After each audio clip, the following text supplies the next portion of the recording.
Hey guys, welcome back to my channel. Today I'm going to be doing my October wrap-up, and I had a really good reading month in October, and I'm really excited to talk about the books.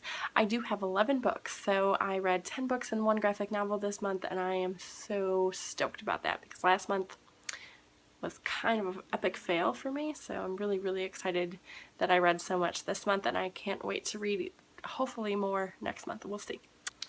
Alright, so a few of these books I don't have, so I'll just put pictures up for you.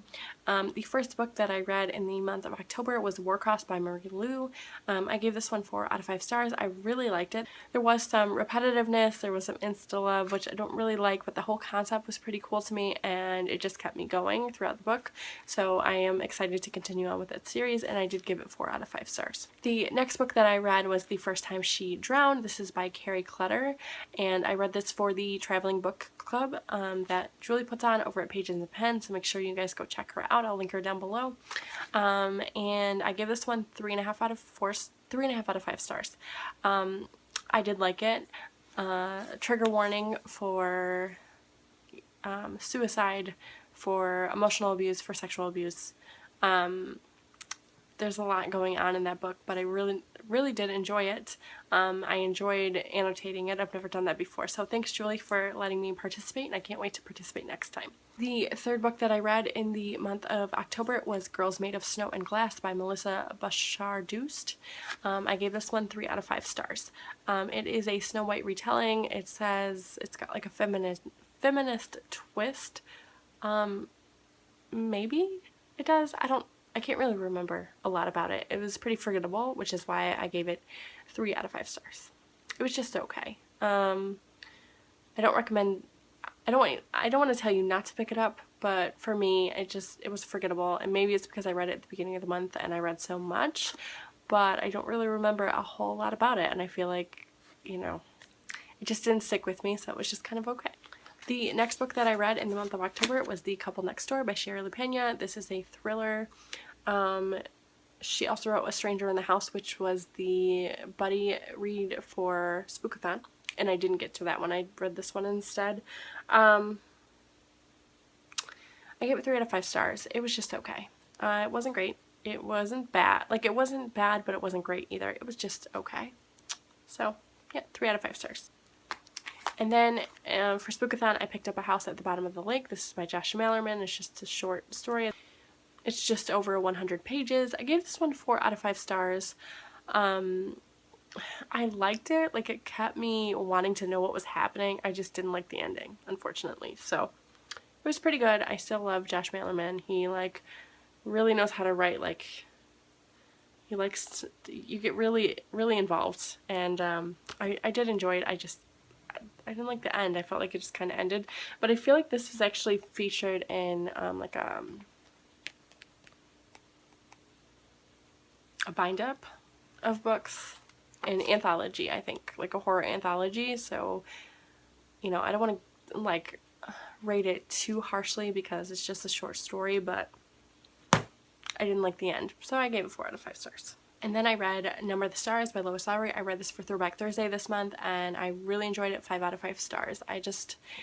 This book just holds a really special place in my heart, and yeah, I really enjoyed it. Highly recommend.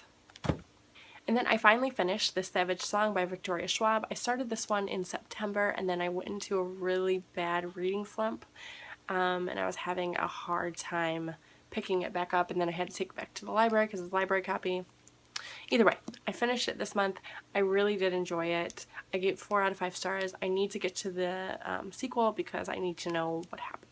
And then I picked up Frostbite, the graphic novel. This is by Rochelle Mead. It was adapted by Lee Dragoon and illustrated by Emma Vicelli.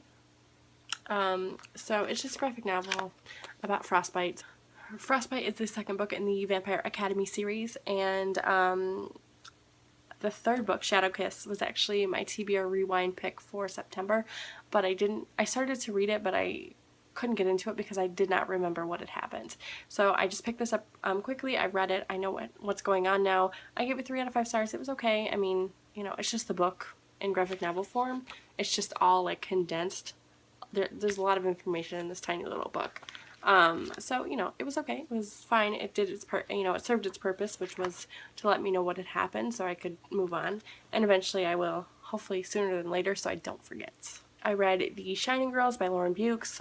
This is a murder mystery, I guess, or thriller, I guess. I don't know what it's classified as. This follows a girl who is an attempted murder victim.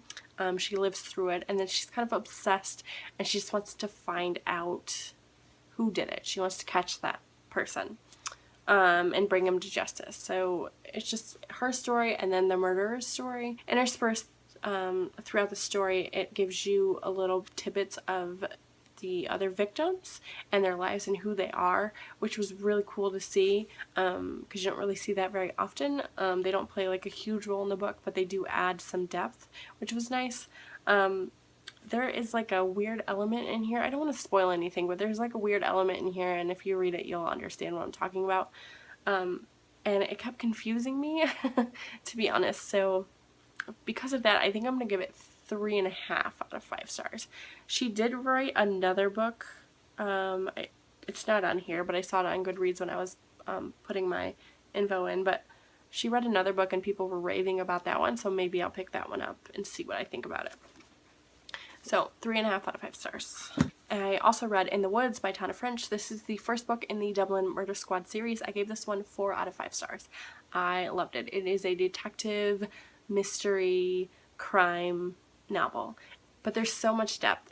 Like you get to know the people in it and like the relationships, and it's not just all about the crime. It's about the people too, and just to see like their development throughout the book. I don't know, I really, really liked it a lot. I gave it 4 out of 5 stars, and I will continue on with the series, although I don't think it doesn't follow the same characters, I don't believe. But I loved the writing style, so I will continue on in the future. And then the final book, I am going to count it in my wrap-up. I'm not completely done with it, but I will be done with it before the end of the month, and that is Air of Fire by Sarah J. Maas. I only have about 100 pages left. I am really enjoying it. I think it's going to be about a 4-star read for me. Although, like, talking about it, I don't know. I feel like so much happened in the second book, and after I had to like go back and like research what had happened in book 2 because I just couldn't remember. It had been so long. But it felt like so much happened in the second book, and like things are happening, but it's kind of like a little slow burning, and it's a pretty big book. It's like almost 600 pages. So I'm excited. I think it's like building up to what's going to happen in the next books, and I have them, so you know, I'll get to them hopefully sooner than later. I'm really enjoying it, and I think I'm going to give this 4 out of 5 stars.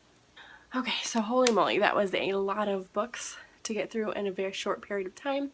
Let me know if you guys have read any of them, what you think, especially Shining Girls. I really need someone to talk to about that novel because it had some very strange elements that kind of kept pulling me out of the story a little bit. I don't know, it was very, very weird.